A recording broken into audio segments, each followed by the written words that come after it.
back to my channel once again. Hope you are doing very fine in your studies. So today's topic is types of covalent bond. So I have already written the types of covalent bond. Covalent bonds are of two types, sigma bond and pi bonds.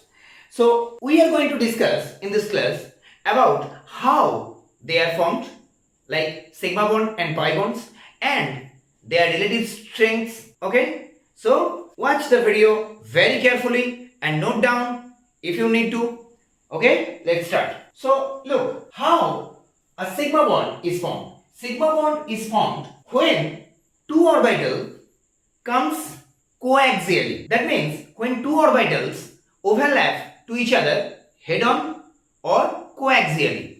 That means head on overlap of two orbitals or coaxial overlap. Okay, so when two orbitals comes in front of like this head on, okay, or head to head, axially, same internuclear axis er upore coaxial overlap. And pi bonds, how pi bonds is formed? Pi bonds is formed by the overlap of two orbitals sidewise or laterally, or we can say sidewise, that is sideways, but sidewise overlap. So when two orbitals like this, sidewise overlap, and sigma bond is head on, that. Okay, you got it? Okay, so sigma bond is relatively stronger bond than pi bond. So it is stronger bond because head on overlap will be stronger overlap. So the strength of the bond depends on the extent of overlapping. Means two orbitals comes in contact to each other. So greater the extent of overlap, greater the region of overlap, stronger will be the bond. Okay, so sidewise, that is like that, sidewise overlap is relatively weaker overlap. We all know that. And head on, that is head on overlap is always stronger because the extent of overlapping is more in head on overlap. So that's why sigma bond is stronger bond and pi bond is relatively weaker bond. So this is stronger bond, this is relatively weaker bond. Okay, so free rotation is possible around sigma bond. Free rotation is possible. In here free rotation not possible. Okay, so between two atoms maximum one sigma bond can be formed. So one sigma bond max, and pi bond can form two pi bonds max between two atoms. A third pi bond can be possible in some selected compounds which we call delta bond, and that is a different topic. I'll come to this point at the end of the video, so keep watching. Sigma bond can exist independent existence. So between two atoms sigma bond can exist alone, but pi bond cannot exist alone.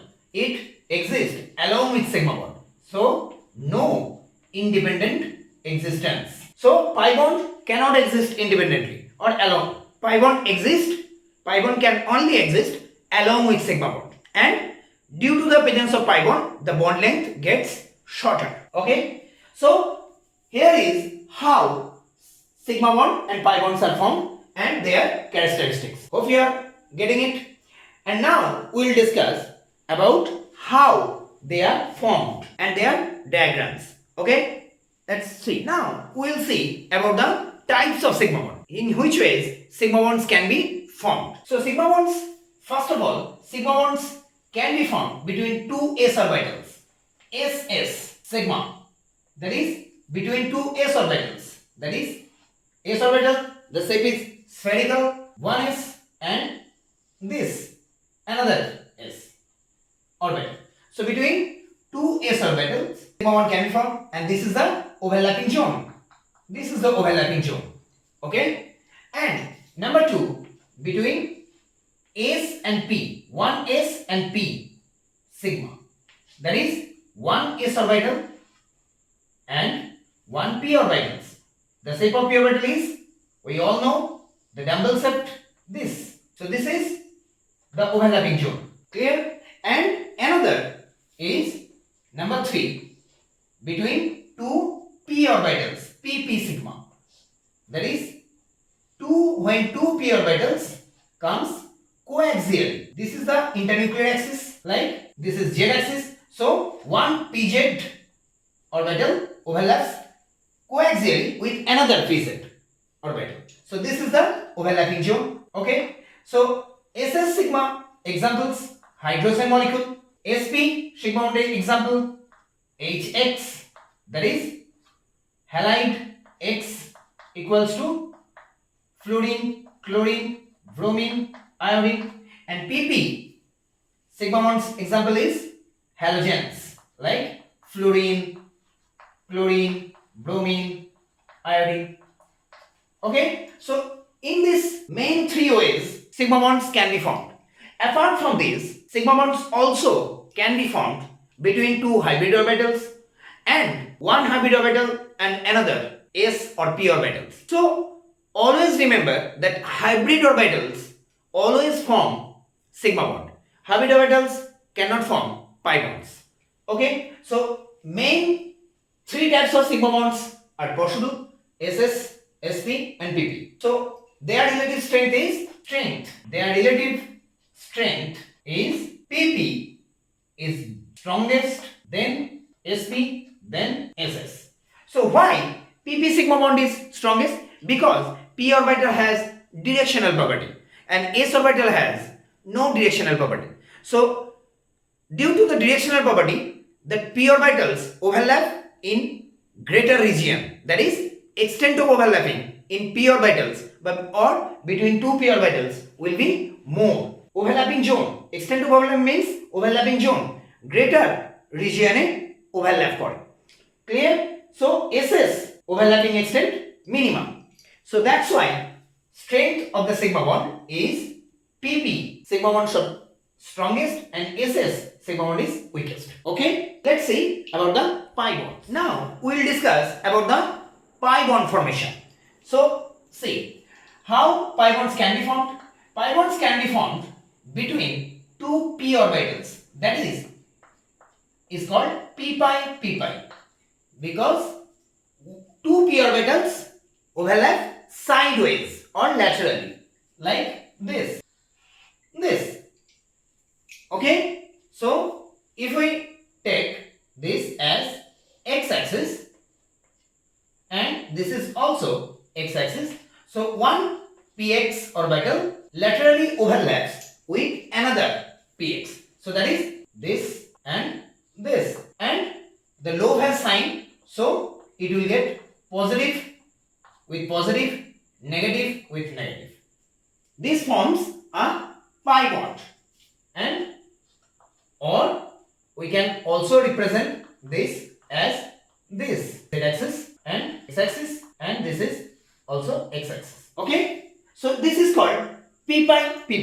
That means between two p orbitals, and another one is p pi d pi or d pi p pi, p pi d pi or d pi p pi. So how it is formed? Now it is formed by the lateral or sideways overlap between one p orbital and one d orbital. Let's see. So this is one p orbital and this is one d orbital. D orbitals has 4 lobes, this like this. So this it is called two lobes interaction. So this like this. Okay, this is called p pi d pi. Another pi bond can be formed between two d orbitals, and that is called d pi d pi. So how this show with this sideways overlap or this. It is also called two lobes interaction. So let me tell you something. Between two d orbitals overlap, it can be of two ways. Two d orbitals can overlap in such a way that two lobes interaction. It is called this and this. It is called two lobes interaction. And another d-pi can be formed when four lobes interaction. That is, four lobes can be sideways overlap to each other.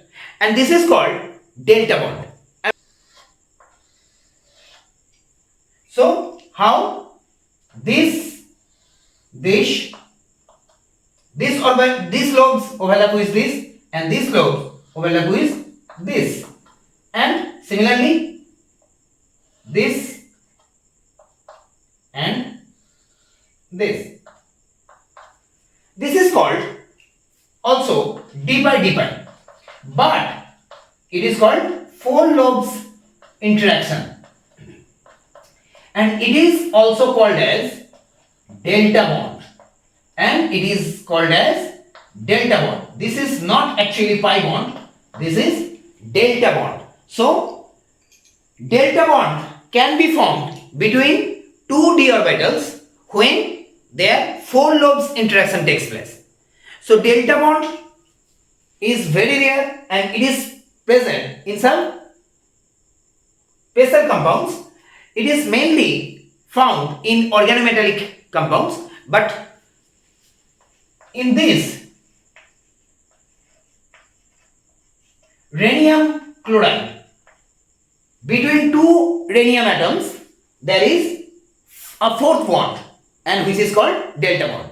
So between two rhenium atoms there is four bonds, one sigma, two pi's, one delta.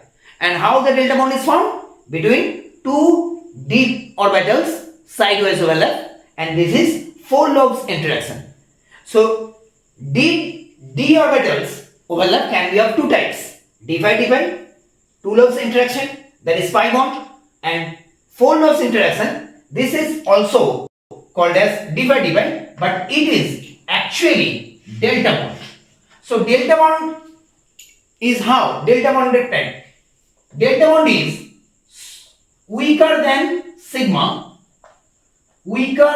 bond, but stronger than pi bond. Stronger than pi bond. Weaker than sigma bond, because sigma bond is head-on overlap, coaxial. Extent of overlapping is very high, but it is stronger than pi bond. Normal pi bond, weaker bond, but delta bond is stronger. Why? Because it contains four lobes interaction, but normal pi bond contains two lobe interaction. So that's why delta bond is weaker than pi bond. Okay? To compare the strength of different pi bonds. So pi bonds, we have learned that pi bonds can be three types: p-pi, that is p-pi, p-pi, d-pi, and d-pi. The two pi bonds are formed, that is p-pi and p-pi, d-pi. So between this p-pi and p-pi, d-pi, which one is stronger pi bond? Like we can say that p-pi, d-pi bond is stronger than p-pi. Why is that? Because due to the shape of d orbitals, because the lobes of d orbitals are somehow inclined like this, and p orbitals straight. So the overlaps is good for p and d. But between two p orbitals like this, they are straight. Okay? So if we see that a p orbitals and d orbitals overlaps, d orbitals lobes are this, like this. So it is inclined. So extent of overlapping is good for this. But between two p orbitals, you can see from the picture that this overlapping is stronger than this, because due to the shape of the lobes of d orbitals are inclined. Inclined means this, angular. So that's why overlapping extent is more. in this, and this is weaker extent of overlapping. So the greater the overlapping means greater strength. So that's why p pi d pi is stronger pi bond than p pi d pi. That is 2p 2p. That is 2p pi 2p pi. It is strongest pi bond. Then comes 2p pi and 3d pi. Then 2p pi 3p pi. Okay. Then 3p pi 3p pi. This is the strength of different pi bonds. So in this video we have learned about the sigma and pi bonds and their formation and relative strengths. So this video would be very helpful for your studies or JEE or NEET aspirants. So hope you like it. For more videos like this, and till then, good luck, study hard, all the best.